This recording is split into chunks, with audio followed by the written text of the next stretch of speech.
Mas Sudarmaji ini adalah media officer Arema sejak 2009 sampai sekarang. Beliau ini mungkin satu-satunya atau salah satu media officer terlama tertua di klub-klub tanah air.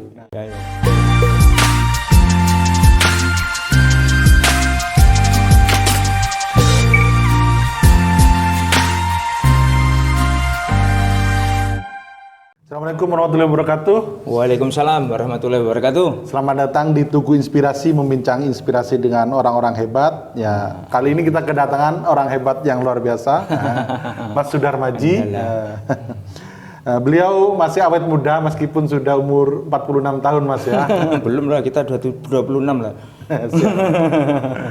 Nah, ini Mas Sudarmaji ini adalah media officer Arema sejak 2009 sampai sekarang. Beliau ini mungkin satu-satunya atau salah satu media officer terlama tertua di klub-klub tanah air. Jadi mungkin ini Mas ya, Tugu Inspirasi ini lebih banyak membahas tentang sejarah hidup orang lah, kira-kira seperti itu. Nah, ini mungkin bisa diceritakan Mas, mungkin dari memulai karir, ini kan wartawan dulu, bisa diceritakan mungkin Mas. Ya, terima kasih. Salam satu jiwa Arema.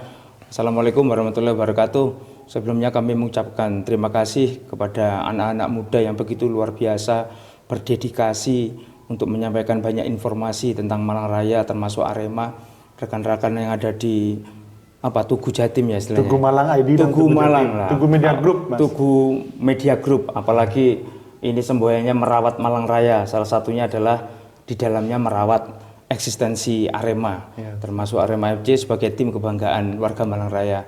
Kami tentunya berterima kasih. Tentunya kita pagi ini kita terus berdiskusi bagaimana perjalanan karir kami di sepak bola Indonesia, utamanya di Arema.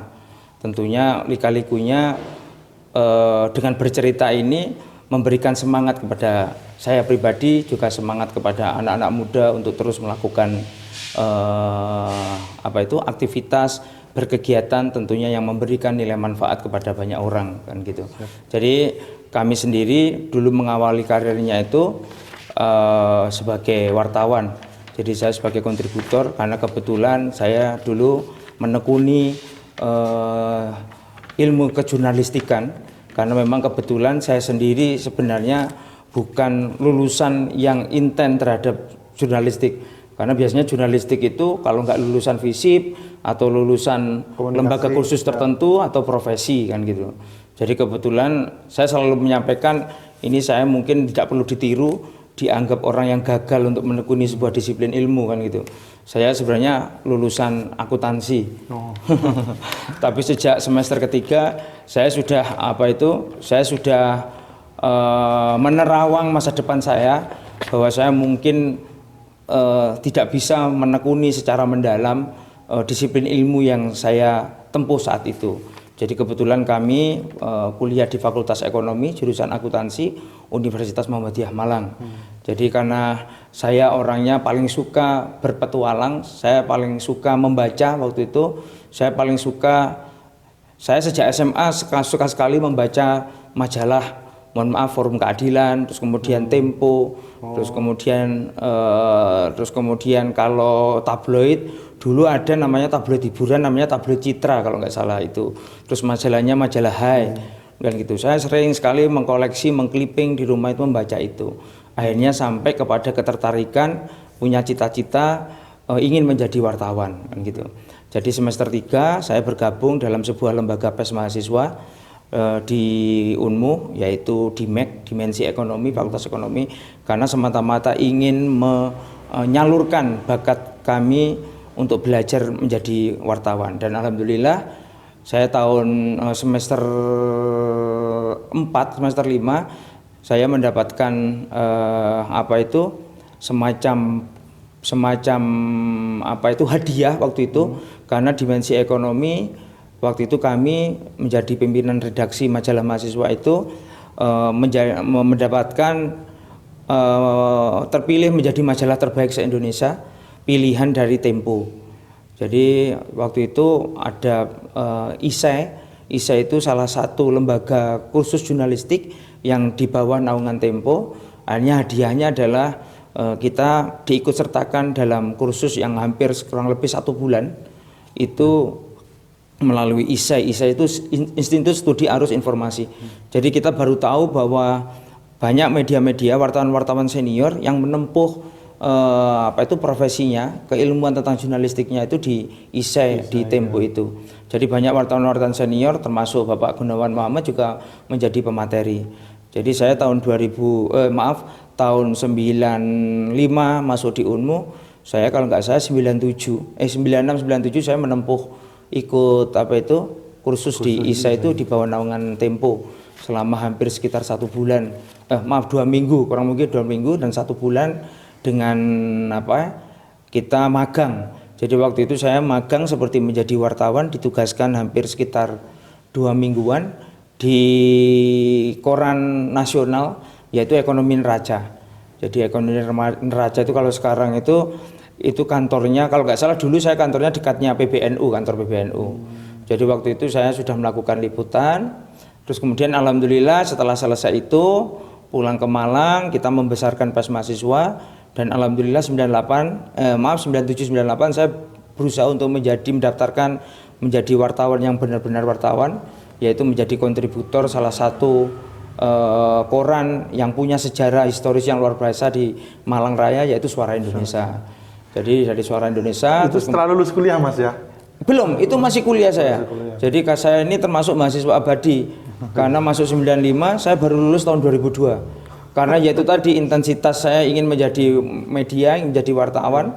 Akhirnya tahun 98 saya sudah menjadi kontributor Suara Indonesia. Bahkan karena waktu itu jadi mahasiswa, jadi juga jadi demonstran, jadi pengunjuk rasa. Karena reformasi juga jadi wartawan. Jadi kadang-kadang mohon maaf menulis aktivitas saya sendiri, kadang-kadang demo kita tulis sendiri kan gitu. Jadi sudah jadi kontributor kontributor Suara Indonesia sampai tahun 99 kalau nggak salah Suara Indonesia kemudian di take over, dibeli oleh grup Jawa Pos. Akhirnya kemudian saya ditarik menjadi wartawan bagian dari Jawa Pos, yaitu di Radar Surabaya, tapi untuk pos Malang sampai tahun 2003. Tahun 2003 terus kemudian saya pindah ingin menekuni bidang jurnalistik yang lain, yaitu di bidang radio berita.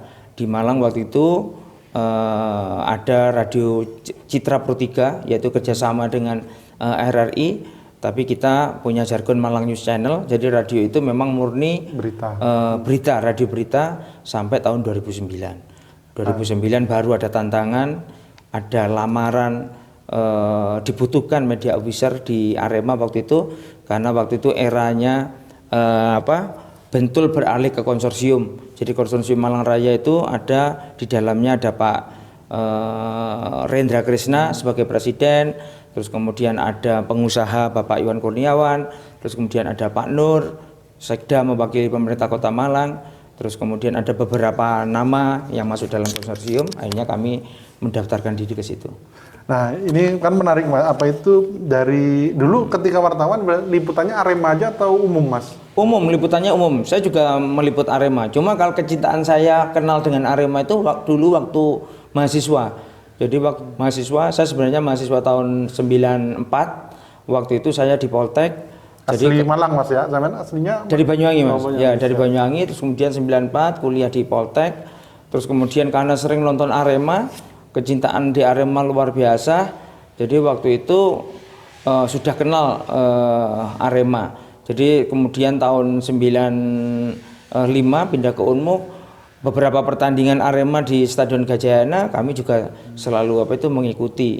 Terus kemudian ada liputan wartawan, kemudian selalu ada pertandingan Arema, ada preskon, terus kemudian aktif di peliputan Arema. Dan mulai aktif full ya 2009 itu. Ketika dapat tantangan amanah untuk bisa menjadi media officer Arema. Nah, itu kenapa? Ini kan banyak wartawan waktu itu Mas ya. Kenapa Mas Sudarmaji yang dipilih? Kira-kira kenapa Mas? Waktu itu 2009 itu? Sepertinya itu mungkin karena sifatnya melamar ya. Saya tidak tahu apakah yang lain juga melakukan lamaran yang sama, tapi saya pikir banyak senior-senior yang begitu luar biasa melakukan peliputan-peliputan Arema.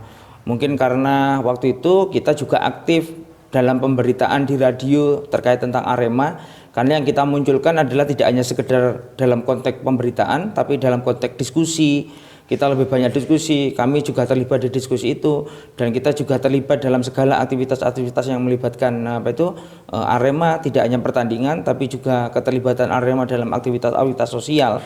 Itu mungkin itu yang kemudian kita mendapatkan amanah untuk bisa ikut di dalamnya, karena waktu itu kita juga presentasi kepada Presiden Klub Arendra, terus kemudian kita juga komunikasi, diskusi tentang Arema ke depan seperti apa. Dan memang tantangannya luar biasa 2009 itu, karena apa?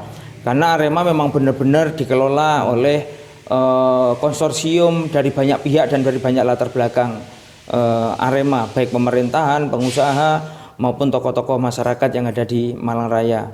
Bahkan waktu itu targetnya Arema harus juara untuk mengangkat image Arema sendiri, dan alhamdulillah Allah mendengarkan apa yang menjadi keinginan Arema waktu itu. Ketika berpindah dari Bentul ke konsorsium, Arema sudah langsung juara Liga 1 waktu itu tahun 2009-2010. Waktu pelatihnya ini ya? Waktu pelatihnya Rene Robert. Ya. Nah itu gimana Mas, beralih dari wartawan menjadi media officer itu apa Mas tantangannya gitu, dan perbedaan-perbedaannya gimana Mas? Iya, posisi media officer itu ada sejak tahun 2008. Jadi 2008 itu sudah diatur dalam regulasi AFC, sama FIFA sudah mengatur regulasi itu dan kemudian diimplementasikan di Malang dalam karena waktu itu kebetulan Arema mewakili Indonesia untuk tampil di AFC Cup. Jadi AFC Cup itu memang dibutuhkan posisi media officer. Cuma saat itu posisi media officer itu memang diperuntukkan hanya untuk melayani jasa media. Jadi mulai akses media, terus kemudian bagaimana menata posisi media di stadion, posisi media dalam sebuah pertandingan.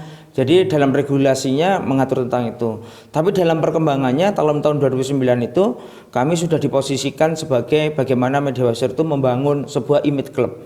Image club itu bagaimana kita mengelola informasi itu yang berkaitan tentang berkaitan tentang informasi yang memang resmi dari klub, termasuk saat itu kita sudah diminta diberikan kewenangan untuk menjadi juru bicara klub.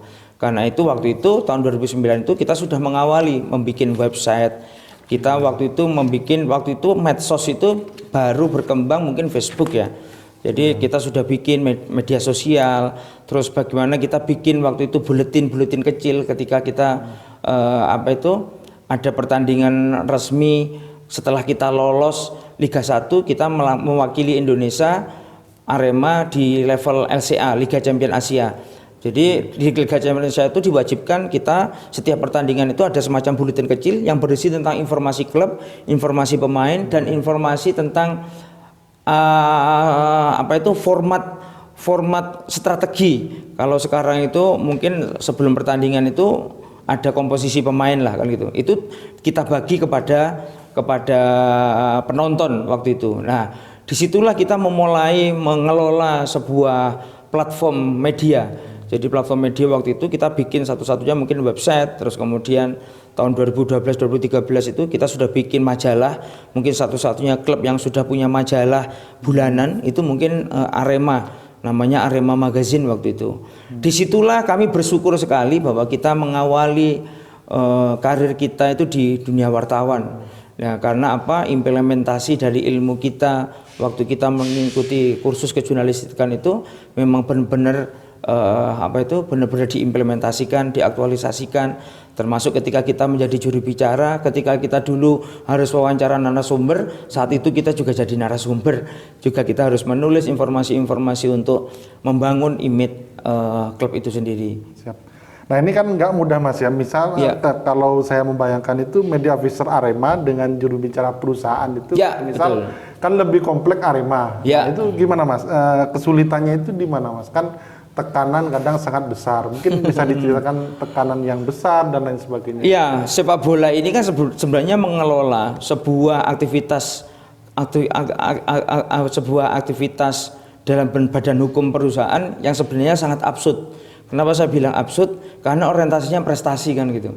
Selalu orientasinya adalah kemenangan. Bukan keuntungan ya? Ya, bukan keuntungan. Apalagi Arema. Arema ini kan satu-satunya klub yang memang mandiri dibangun sejak Galatama. Kita tidak tidak bergantung kepada, mohon maaf, APBD atau bantuan dari pemerintah. Tapi ini murni kita mengelola bagaimana kita harus membangun image untuk mendapatkan sebuah sponsorship, mendapatkan tanda kutip mungkin hibah pendanaan dari donatur, donasi atau seperti apa kan gitu. Karena itu kita harus bangun image kemandiriannya dengan baik. Itu menjadi sebuah tantangan tersendiri karena kita tugasnya membangun image, berarti kita harus membangun tentang positivisme sebuah klub kan gitu. Itu yang menjadi sebuah tantangan di mana sementara ketika kita mengelola hal yang absurd dengan orientasinya prestasi, itu kan ekspektasinya sangat tinggi sekali. Jadi bagaimana supporter ekspektasinya selalu tinggi bahwa setiap pertandingan harus menang, bahwa semua keinginan yang berkaitan dengan bagaimana kita membangun sebuah image klub itu harus bisa kita wujudkan, misalkan gitu. Jadi orientasinya selalu menang, pengen menang, itu ekspektasinya kan. Itu hal yang absurd kalau kita dalam sebuah sepak bola. Berbeda dengan mengelola sebuah perusahaan yang produknya ada kan gitu lah. Produk kualitasnya kalau misalkan produk makanan bisa dirasakan.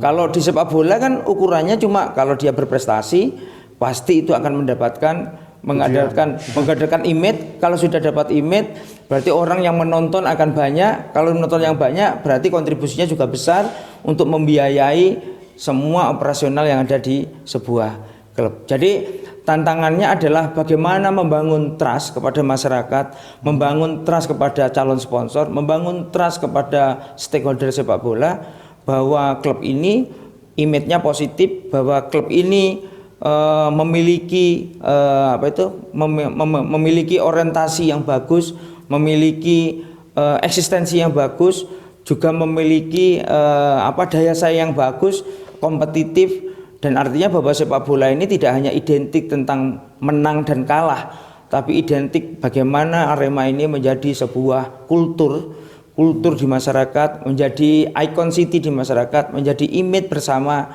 kebanggaan yang ada untuk masyarakat Malang Raya. Oke, Mas.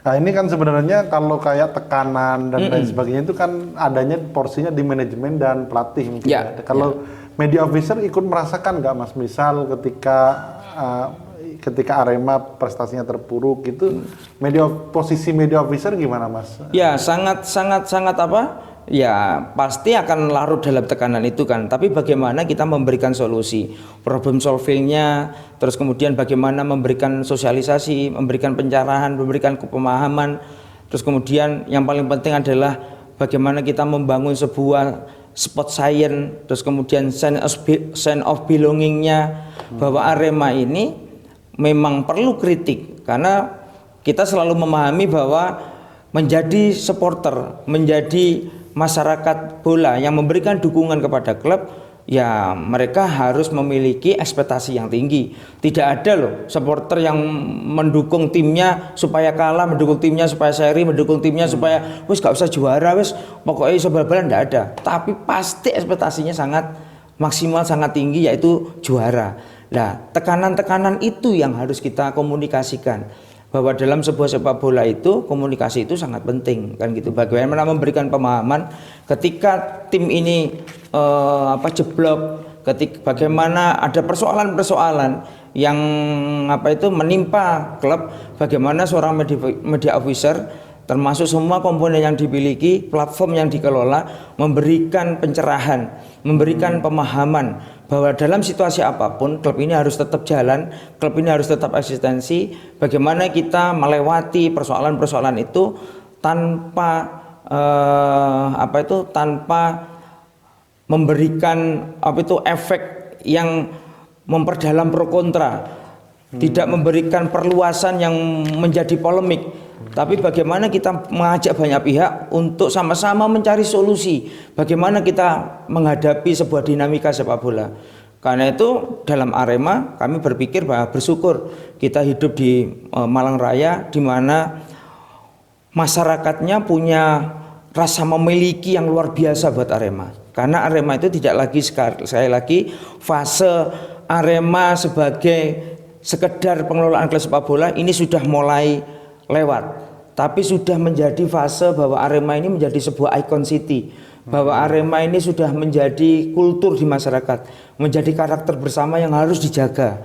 Karena itu kami optimis bahwa dinamika yang muncul itu selalu akan mendapatkan solusi, akan mendapatkan kontribusi, dan akan mendapatkan merangsang orang untuk bersama-sama menyelamatkan Arema, menjaga eksistensinya.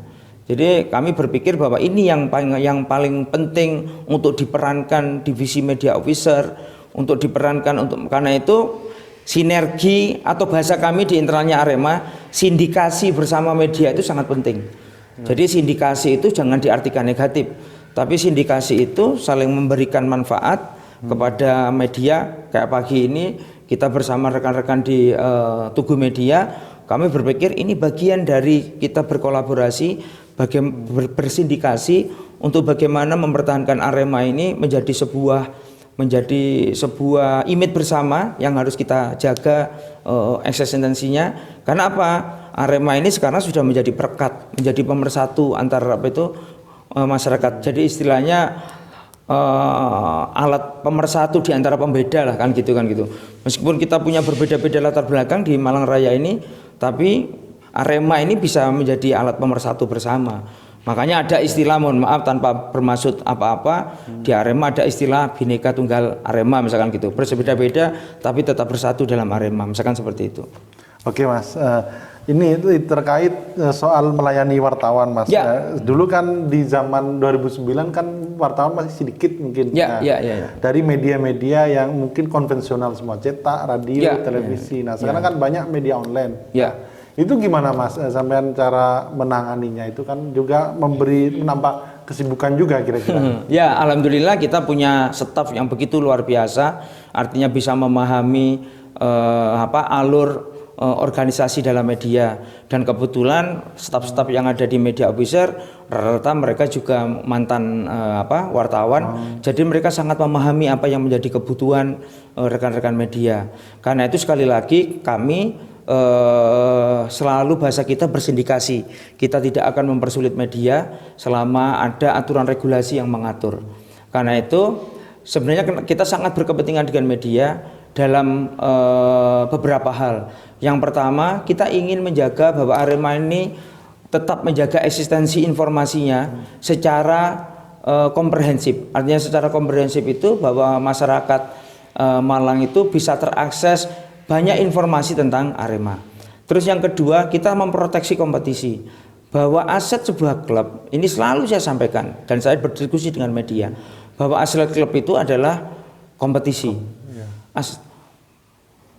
Mungkin kalau misalkan gini, Real Madrid misalkan dengan dengan berbagai pemainnya yang begitu luar biasa, pemain-pemain yang berkualitas, terus di situ ada pemain-pemain bintang. Tapi kalau dia tidak berkompetisi, mau main di mana? Sama Arema, meskipun ada Messi, ada Ronaldinho, ada Benzema misalkan. Tapi kalau nggak berkompetisi, mau eksis di mana kan gitu kan? Karena itu kompetisi ini harus kita proteksi. Karena itu kita merangkul media, kita kasih pemahaman bahwa dalam bentuk peliputan, penulisan, tentunya kita ingin penulisan itu sangat kompetitif. Tidak hanya kompetitif, tapi berkontinu kan gitu kan, berkontinu. Karena itu mohon maaf, media-media yang kita kita gandeng, yang kita sindikasi, itu adalah media-media yang punya eksistensi terhadap proteksi terhadap kompetisi itu. Kalau misalkan mohon maaf, sekali lagi mohon maaf, 1 bulan memberitakan Arema cuma 1-2 kali, terus berita tentang kompetisi cuma 1 kali atau 1,5 misalkan gitu. Mohon maaf, lalu bagaimana mereka ikut bersama-sama dengan kami menjaga eksistensi itu? Kan gitu. Apakah itu punya hak untuk kita kasih akses untuk peliputan? Tentunya itu kan menjadi hal yang pertimbangan kita kan gitu. Terus yang ketiga, bahwa mengelola sebuah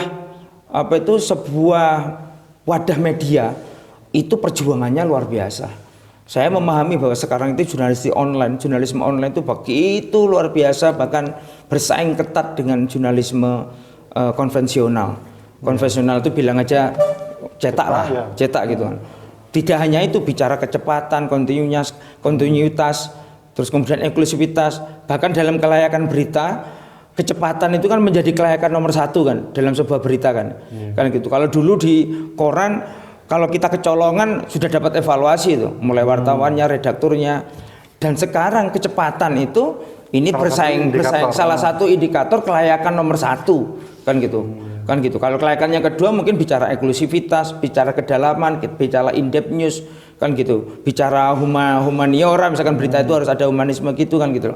Jadi kita akhirnya berusaha untuk memproteksi wadah media itu. Karena itu Arema menjadi salah satu penggagas kepada klub-klub yang lain. Ini sedang kita lakukan sosialisasi bahwa yang meliput di aktivitas itu adalah lembaga media yang berbadan hukum media. Dan yang kedua adalah mereka harus mendapatkan rekomendasi dari Dewan Pers. Karena Dewan Pers lah yang satu-satunya salah satu lembaga yang memverifikasi kelayakan media dalam melakukan peliputan, termasuk sertifikasi kompetensi. Meskipun kita masih perlu diskusi, perlu banyak perdebatan itu, tapi minimal itu memproteksi itu. Karena itu Arema bekerjasama dengan LIB dan PSSI, ayo kita melakukan pencerahan, kita diskusi dengan Dewan Pers, dan Dewan Pers pun juga harus memproteksi badan hukum media ini, agar kenapa?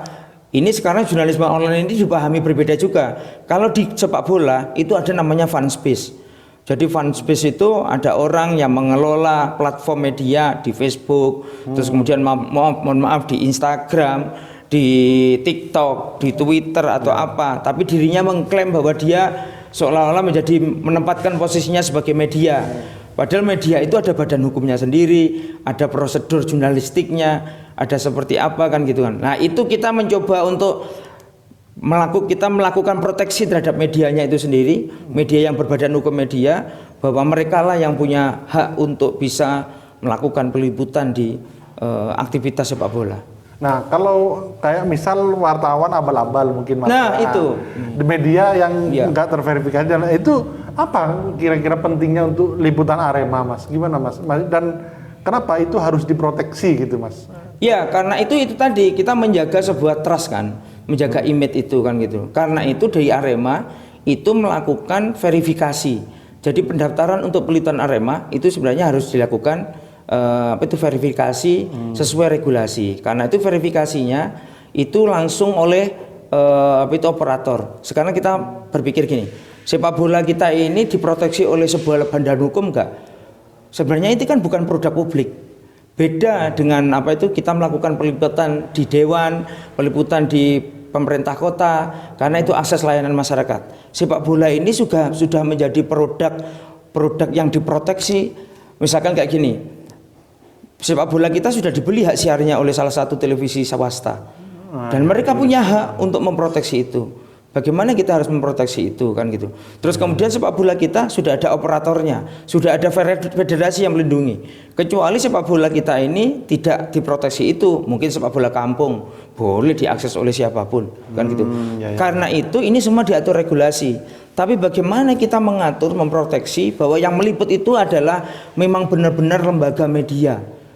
Kan gitu. Jadi kayak misalkan kayak media, mohon maaf, media abal-abal yang tidak punya badan hukum media, terus kemudian mohon maaf hanya untuk kepentingan sifatnya pribadi, yang hanya untuk kepentingan sifatnya konten. Nah, konten pribadi. Itu harus kita mohon maaf tanpa mau mengurangi rasa hormat, ya itu tidak masuk dalam verifikasi kami. Karena itu kita memproteksi banyak pihak ini, malah justru yang paling utama kita ini justru mau memproteksi lembaga hukum medianya ini, karena orang mendirikan media sekarang sudah harus berbadan hukum itu. Terus kemudian mereka harus mengurus begitu beratnya perjuangan, harus mendapatkan akreditasi dari Dewan Pers kan gitu. Jadi itu yang kita proteksi sebenarnya. Makanya kita perlu diskusi sama teman-teman, terutama jurnalisme online yang begitu sekarang ini menjamur, yang begitu luar biasa.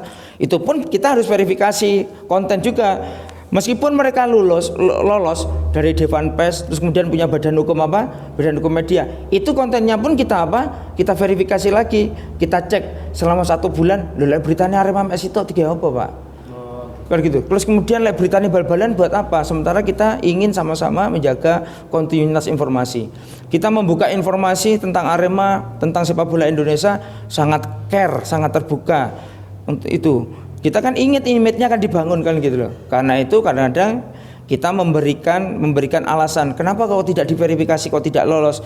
Kita kasih kita kasih alasannya. Artinya alasan yang sangat yang sangat masuk akal, yang sangat regulatif, artinya bahwa loh sampean liputan loh di Arema cuma satu kali. Sementara Arema ini sudah memberikan objek peliputan setiap hari, ada latihan kan gitu. Sekarang ada pertandingan 1 minggu 2 kali.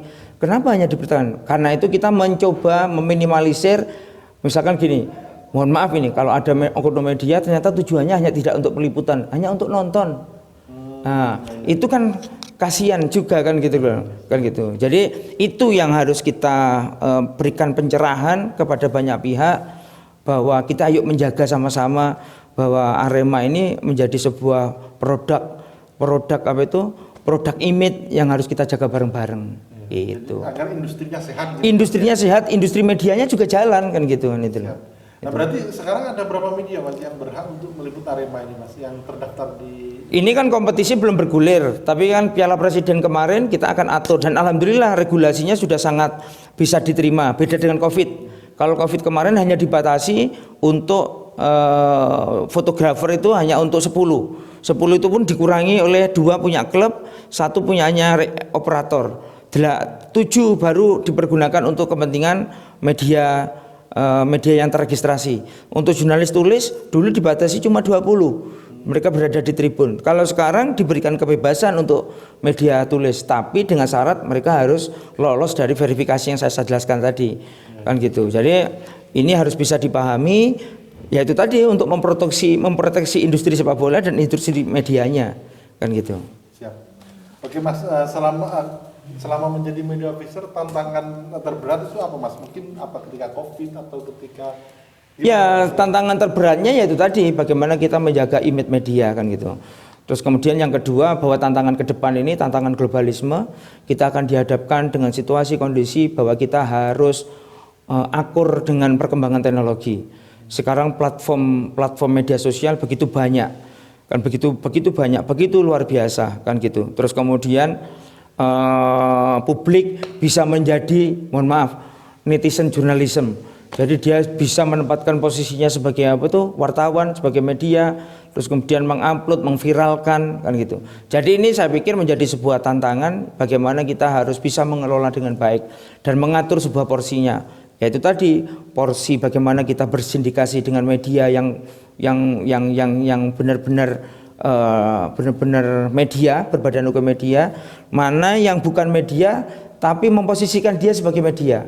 Kan gitu. Kecuali mohon maaf ini, mereka yang seperti ini sadar diri bahwa dia bukan berbadan hukum media, terus kemudian ya bekerjanya sebagai pegiat media sosial kan gitu loh.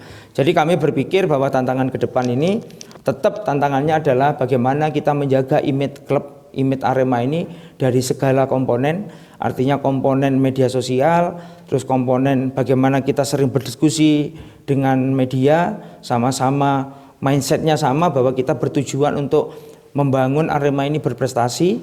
Terus kemudian bagaimana kita mengelola sebuah dinamika, karena dinamika itu penting. Nggak enak juga kalau tidak ada dinamika. Kalau misalkan klub ini berusaha untuk menutup diri dari media, beritanya yang bagus-bagus, positif-positif, itu tidak ada gairah untuk melakukan introspeksi, tidak ada gairah untuk perbaikan-perbaikan. Karena kita selalu berpikir bahwa kritik, masukan, saran yang disampaikan oleh media dilampaikan di platform media sosial itu saya pikir penting. Hanya satu hal yang mungkin perlu dibatasi adalah jangan sampai kritik ini memicu sebuah aktivitas konstruktif. Konstruktif itu misalkan mohon maaf kalau kita bicara rasis, jangan sampai memicu rasis yang memicu perilaku negatif, misalkan perilaku membunuh atau apa kan gitu, membunuh rivalitas misalkan gitu. Itu jadi jangan gitu. Tapi bagaimana kita kritik yang konstruktif, misalkan kayak gini, sekarang lagi rame nih tentang Al-Maidah out, pelatih kita harus out kan gitu. Jadi itu sudah mulai diminimalisir, harus dikurangi. Yang dibangun adalah kritik secara teknis, kan gitu. Secara teknis, bukan apa-apa diselesaikan dengan cara destruktif, kan gitu. Pemain nggak enak, baru 2 pecat. Pelatih nggak enak, pecat. Padahal kompetisinya belum jalan. kan gitu. Ada kebijakan apa, boikot, bukan seperti itu. Tapi hal yang konstruktif yang kita bangun untuk mencari solusi, kan gitu. Destruktif dalam sebuah sepak bola itu justru tidak membangun sebuah martabat sebuah klub, tidak membangun sebuah prestasi dalam klub. Tapi yang perlu dibangun adalah yaitu tadi bagaimana bagaimana kritik, saran, masukan yang konstruktif itu kemudian solutif. Solutif itu yang harus dijalankan oleh manajemen, kan gitu. Mas, ini kan salah satu komponen di Arema itu kan Aremania, supporter. Nah, ini apa juga peran media officer, Mas, misal berdialog dan memberi edukasi bahwa menjadi supporter yang baik ini seperti ini dan tidak rasisme itu juga bagian dari media officer nggak, Mas? Iya, Aremania itu kan menjadi bagian terpenting dalam sebuah komponen klub, kan gitu. Istilahnya kita juga menjadi aset berharga klub, kan gitu. Karena ada istilah filosofinya kan gini. Kalau FIFA itu menyampaikan gini, bahwa sejatinya sepak bola itu bertanding di depan pendukungnya. Kalau sepak bola tidak bertanding di depan pendukungnya, ada situasi tidak aman mungkin di negara itu, di mana sepak bola tidak diperbolehkan hadir penonton, kan gitu kan. Terus buat apa kita bermain sepak bola? Sepak bola ini kan tidak bicara dalam konteks keolahragaan, tapi kan bicara sportivitas. Ada lagi satu hal yang dulu kenapa sih PSSI ada, sepak bola ada, lahir sebelum kemerdekaan, karena sepak bola itu alat perjuangan negara. Alat perjuangan negara apa? Kalau kita bertanding di luar negeri, kita kepingin eksistensi kita kan diakui oleh negara lain. Lewat apa? Lewat lambang di dada, juga lewat misalkan bendera. Di situ supaya apa? Diminati oleh sekelompok masyarakat. Itulah yang disebut supporter. Karena itu saya pikir supporter itu menjadi bagian terpenting untuk membangun image klub, kan gitu loh. Karena itu menjadi tugas kita juga sebagai media officer untuk menyambung apa yang menjadi keinginan Aremania, juga apa yang menjadi keinginan manajemen untuk bisa dikolaborasikan dengan kedua belah pihak. Karena itu kami bersyukur sih Aremania memiliki itu tadi kekuatan Aremania itu, karena sepak bola Arema ini sudah menjadi kultur, bukan sebagai objek, objek profit, bukan menjadi objek profitnya. Tapi Aremania ini sudah menjadi kultur, sudah menjadi budaya. Itu. Jadi kalau kami berpikir bahwa apapun dinamika yang muncul dari Aremania, kami berpikir bahwa itu tujuannya satu, mereka ingin membangun klubnya lebih baik. Tidak ada supporter yang berdinamika tujuannya untuk mematikan klub, tidak ada. Adanya pasti untuk membangun kepentingan yang terbaik untuk klubnya.